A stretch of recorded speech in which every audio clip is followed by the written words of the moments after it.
अधिकतर लोग नवरात्रि में फास्टिंग करते हैं भक्ति के साथ साथ आपको अपनी सेहत पर भी, लेकिन इस दौरान ध्यान देना है। किसी न किसी बीमारी से कई लोग जूझ रहे होते हैं, इसलिए सोच समझ कर डाइट प्लान करें। एक्सपर्ट्स की माने तो नवरात्रि में डाइट प्लान कर आप वेट लॉस और वेट गेन दोनों ही समस्याओं से बच सकते हैं। ये जानते हैं कि व्रत के दौरान किस तरह की चीज़ें कैसे और कब खाएं। चलिए आज की डाइट के बारे में जानते हैं डाइटिशियन शिवा कुमार से। हेलो, नमस्ते, सत श्री अकाल। कैसे हैं आप सब? उम्मीद करता हूँ सेफ होंगे, सुरक्षित होंगे। मैं हूँ डाइटिशियन शिवा। आज हम बात करें नवरात्रा फास्ट डाइट के ऊपर।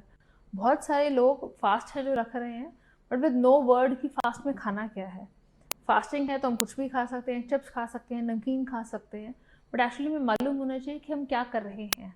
फास्टिंग बेसिकली आपकी बॉडी को डिटॉक्स है जो करता है, आपकी बॉडी को एनर्जाइज है जो करता है, आपकी स्किन में ग्लो है जो ऐड करता है, और जी हाँ, स्ट्रेंथ और एंड्योरेंस भी है जो ऐड करता है। शायद डिफरेंट बेनिफिट्स हैं फास्टिंग के जो हमने कभी सोचे नहीं होते हैं, और हमें ये ऐसा लगता है कि फास्ट रखना मतलब भूखे रहना पड़ेगा यार, कुछ और खा लेते हैं, या बारी बारी फ्रीक्वेंट मील्स हैं जो खा लेते हैं।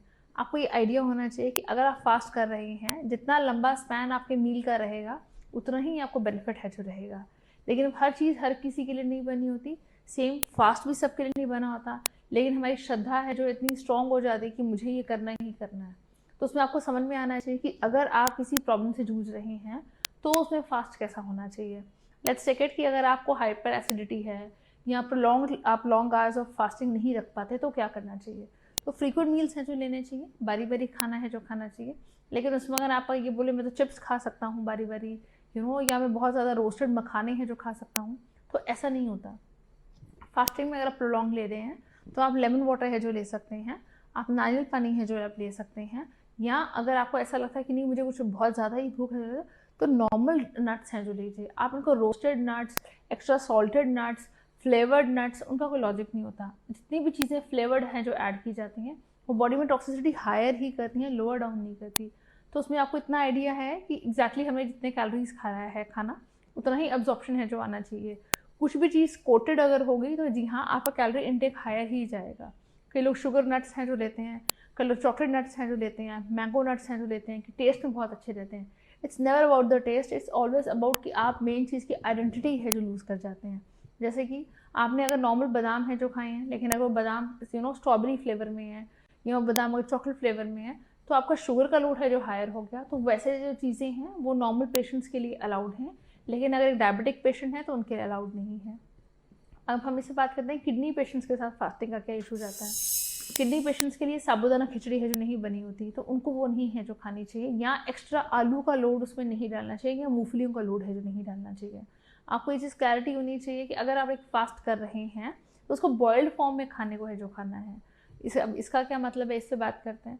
बॉइल्ड फॉर्मेशन इन सेंस अगर आपने खाना ही खाया और आपसे उसमें बहुत ज़्यादा मसाले हैं जो डाल गए, या बहुत ज़्यादा धनिया पुदीना है जो डाल गए, तो उतना गार्निशिंग के लिए जब भी डालना है तो आपको प्लेट में है जो डालना है। जब भी आपने खाने को एक्स्ट्रा रीहीट किया या प्री हीट किया तो खाने का जो रेशो है वो चेंज होनी शुरू हो जाती है। तो इन 3 चीज़ों पर ध्यान देना है कि आपको पानी का रेशो है जो प्रॉपर होना चाहिए, आपको जो खा रहे हैं फ्रीक्वेंट इशूज़ हैं जो होने चाहिए। ये नहीं होना चाहिए कि हमने लूज टूल्स बहुत ज़्यादा हो रहे हैं, या मैं बहुत ज़्यादा वॉमिट्स के एपिसोड्स हैं जो हो रहे हैं, बट मैं कुछ नहीं खा रही हूँ या कुछ नहीं खाना चाहता हूँ क्योंकि मैं फास्ट कर रहा हूँ। बॉडी डिहाइड्रेट बहुत ज़्यादा हो जाती है जब आप फास्टिंग कर रहे होते हैं। तो रिहाइड्रेट करने के लिए पानी का रेशो है जो एम्पल पीना चाहिए, दिन में 2 बार नारियल पानी का सेवन है जो करना चाहिए। नट्स का लोड है जो ज़्यादा रखना चाहिए, और मखाने प्लेन है जो खाने चाहिए। आपको ड्राई रोस्ट है जो कर सकते हैं, लेकिन आजकल जो फ्लेवर्ड मखाने खाने का ट्रेंड चल गया है वो आपको फास्टिंग में हेल्प आउट नहीं करेगा। लास्ट अबव ऑल, मैं ऐसा मानती हूँ कि फास्ट जब हम रखते हैं तो हमारा अपना सेल्फ कंट्रोल है जो हम हायर करते हैं, कि अपने को ये प्रोग्रामिंग देने के बजाय कि मुझे भूख लग रही है, भूख लग रही है, भूख लग रही है, आप लोगों को ये प्रोग्रामिंग दिया कीजिए कि बस ठीक है 2 दिन का और फास्ट रहेगा, उसके बाद हम खाना है जो खा सकते हैं, या 4 दिन का फास्ट है जो और रह गया है। तो अगर 4 दिन तक आप अपना बेसिक मील है जो चेंज कर जाते हैं, और बेसिक मील ग्रेन में कनक के बजाय कुट्टू का है जो सेवन करना शुरू कर देते हैं, या सामक का सेवन है जो शुरू कर देते हैं, तो उसकी बॉडी की अब्जॉर्प्शन है जो रेशो अच्छी रहती है, बॉडी के अंदर आपकी एसिमिलेशन है जो अच्छी रहती है, और स्ट्रेंथ भी है जो अच्छी रहती है। तो अपने आप को इस चीज़ से प्रोग्रामिंग मत किया कीजिए कि मेरे पास ये नहीं है, ये नहीं है। इस चीज़ पे किया कीजिए कि सब कुछ मेरे पास है और मैं सब कुछ कर सकती हूँ।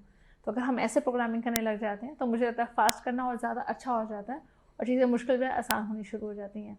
तो eat good amount of fruits, drink plenty of water, and do take 1 glass of coconut water. आपकी बॉडी रिप्लेनिश हो जाएगी और फ्लरिश करेगी। Thank you so much for joining in.